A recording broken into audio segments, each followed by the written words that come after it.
Film की शुरुआत दक्षिणी एशिया के घने जंगलों से होती है, जहां कुछ लोग पेड़ की कटाई कर रहे होते हैं। उनमें से एक आदमी मशीन चला रहा होता है। उसे पेड़ों के पीछे किसी के होने का आभास होता है, लेकिन वह सोचता है कि शायद कोई जंगली जानवर होगा, इसीलिए उस बात पर वह ज्यादा ध्यान नहीं देता। तभी अचानक उसके टीम का एक आदमी जमीन पर गिर जाता है। वह फौरन उसके पास जाकर देखता है तो पता चलता है कि उस आदमी का किसी ने बेरहमी से सर काट दिया होता है। यह सब देखकर वो बहुत ही ज्यादा घबरा जाता है और अपनी जान बचाकर भागने लगता है। भागते भागते वह एक जाल में फंस जाता है। तभी अचानक से किसी का साया बाहर आता है। तब हमें पता चलता है कि यह एक आदिवासी है। ये आदिवासी बहुत ही खतरनाक होते हैं और यह आदिवासी इस आदमी पर हमला करके इसे मार देता है।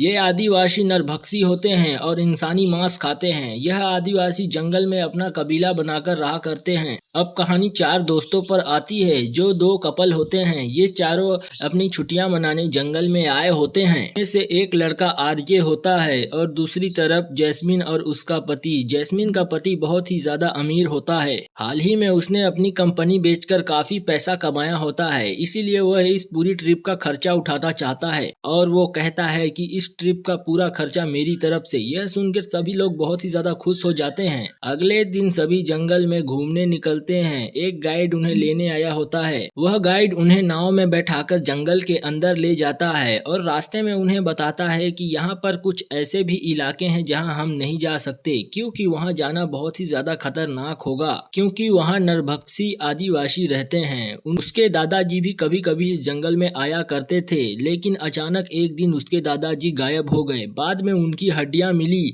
जो कि पूरी तरह से कटी फटी और गल चुकी थी, जैसे किसी ने उसको खाकर टट्टी किया हो। लेकिन तभी आरजे पूछता है कि यहाँ के आदिवासी इंसानी मांस खाते हैं। तभी गाइड उनको मना कर देता है, शायद नहीं खाते हैं, चलो इस बात को हटा देते हैं। वो अपनी बात को टाल देता है और उनसे उनकी फोन जमा करवा लेता है, ताकि वह इस ट्रिप का मजा अच्छे से उड़ा सकें। लेकिन चोरी छुपे आरजे अपना फोन नहीं देता है और अपने पास छुपा कर रख लेता है। तभी दूसरी तरफ हम देखते हैं कि दो बाइकर्स जंगल में जाते हैं। तभी अचानक उनका एक्सीडेंट हो जाता है। तभी एक बाइकर्स अपने साथी को आवाज लगाती है, लेकिन दूसरी तरफ से कोई आवाज न आने पर वह पास जाकर देखती है और बहुत ही ज्यादा घबरा जाती है, क्योंकि उसके साथी का किसी ने सर काटकर बेरहमी से हत्या कर दी होती है। यह सब देखकर वह लड़की अपनी जान बचाकर भागने लगती है। तभी सीन कट हो जाता है और हमें रात में पता चलता है कि जैस्मिन और आरजे का अफेयर चल रहा होता है। जैस्मिन चाहती है कि आरजे सबको सब कुछ बता दे, लेकिन आरजे मना कर देता है, क्योंकि आरजे को उसके पत्नी की पिताजी की कंपनी चाहिए होती है। तभी सुबह हो जाती है और हमें पता चलता है कि जैस्मिन का पति नाव लेकर कहीं चला गया है और सारे फोन तो उसी नाव पर थे। तभी सब लोग घबरा जाते हैं और जैस्मिन के पति को इधर उधर ढूंढने लगते हैं। कुछ दूर आने पर उन्हें जैस्मिन के पति का नाव मिल जाता है और वो लोग जंगल में आगे बढ़ने लगते हैं। लेकिन गाइड वहाँ मना कर देता है कि मैं आगे नहीं जाऊंगा, तुम लोग आगे जाओ, मैं यहीं रुक कर नाव का रखवाली करूंगा। वह वहीं रुक जाता है और बाकी लोग जंगल में आगे बढ़ते हैं। तभी गाइड को झाड़ियों से कुछ आवाज आती है। वह पास जाकर देखता है, लेकिन वहाँ पर कुछ नहीं होता। लेकिन उसे वहाँ अपने दादाजी की टोपी मिलती है। भी वह नीचे देखता है तो एक आदिवासी वहीं पर छुप कर बैठा होता है। वह अपनी जान बचाकर भागने लगता है। वह आदिवासी उसके पीछे भागता है। गाइड फौरन नाव लेकर नदी में आ जाता है और पीछे देखने लगता है कि शायद वो आदिवासी वापस चले हो गए होंगे। लेकिन अचानक नदी से एक आदिवासी निकलकर गाइड का बेरहमी से गला काटकर उसकी हत्या कर देता है। यहाँ दूसरी ओर तीनों को जैस्मिन का पति मिल चुका था। जैस्मिन उससे पूछती है कि तुम यहाँ क्या कर रहे हो। तो अब जैस्मिन का पति उसे झूठ बोल देता है कि मुझे रात को नींद नहीं आ रही थी, इसीलिए थोड़ा घूमने आ गया था। वह फौरन उसे वापस लेकर नाव के पास आते हैं। तभी वह देखते हैं कि गाइड वहाँ मौजूद नहीं है।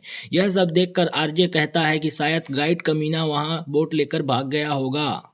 वह तीनों फौरन अपनी अपनी नाव में बैठते हैं और आगे बढ़ने लगते हैं। तभी थोड़ी दूर आने के बाद उन्हें गाइड की नाव दिखती है, जो पूरी तरह से खून से लथपथ हो चुकी होती है। वह सोचते हैं शायद गाइड पर किसी जानवर ने हमला किया होगा, इसीलिए उसे जंगल में ढूंढने लगते हैं।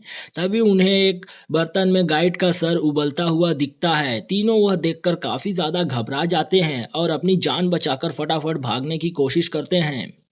वो फटाफट अपनी नाव लेकर भागने की कोशिश करते हैं, लेकिन नदी में एक पेड़ गिर जाने के कारण वह नाव को फटाफट नदी के उस पार निपटाते हैं ताकि वो दोबारा से नाव में बैठ सकें। लेकिन तभी अचानक एक आदिवासी उस पर हमला कर देता है। आरजे उसे मार देता है, पर इस मार पिटाई के चक्कर में उनकी नाव उनसे बहुत ही ज्यादा दूर चली जाती है, जिसके मतलब है कि वह इस जंगल में फंस चुके हैं और उनके पास उनकी नाव भी नहीं है। अब कुछ देर आदिवासियों से भागते भागते रात भी हो जाती है। अब सभी लोग बहुत ही ज्यादा थक चुके होते हैं, इसीलिए जंगल में ही सो जाते हैं। तभी रात को आदिवासी फिर से हमला करते हैं और जैस्मिन के पति को चुपके से पकड़ लेते हैं। आरजे उसे बचा सकता था, पर आरजे डर के मारे नहीं बचा पाता। जब बाद में सुबह होती है तो आरजे उन्हें झूठ बोल देता है कि जैस्मिन का पति मदद लेने गया है। इस बात को सुनकर दोनों लड़कियां बहुत ही ज्यादा खुश हो जाती है कि शायद अब उसकी जान बच पाएगी। अब तीनों फिर से भागने लगते हैं और तभी अचानक जैस्मिन एक गड्ढे में गिरकर घायल हो जाती है। आरजे की पत्नी उसकी मदद करती है और उसे गड्ढे से बाहर ले आती है, पर जैस्मिन का हालत बहुत ही खराब हो चुका होता है। कुछ दूर चलने पर उन्हें अपनी नाव भी मिल जाती है।